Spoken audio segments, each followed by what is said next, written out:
We talked about performance optimization in this module. We first talked about the update lifecycle methods that happen right before a component gets updated, and saw how two of these are very helpful for performance analysis and improvement. Should component update can be used to cancel an update process, and component will update can be used to verify that an update is happening when it shouldn't. We talked about how React's pure component class optimizes the render process for pure components, but we also saw examples of how we can use should component update with custom logic.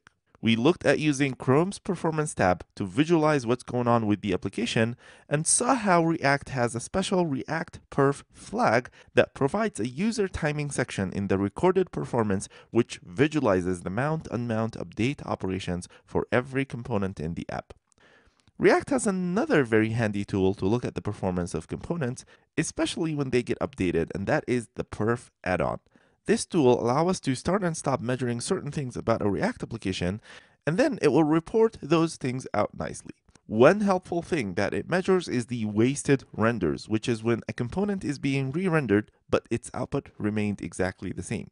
Seeing those measurements allow you to know where in the application there is room for a good refactoring that would avoid any unnecessary re-rendering. We also learned a trick of how to subscribe to only the part of the state that is relevant to a component, because otherwise you'll have changes that drive unnecessary re-renders. This is only valid if you have an external state, but the same idea applies to props as well. A component should only receive props that are significant to its outputted render. Finally, we saw how simply mutating the data prevents us from using some optimizations, which is bad. Using immutable data structures allows for much easier optimization in React, and it's a very good strategy to adopt globally.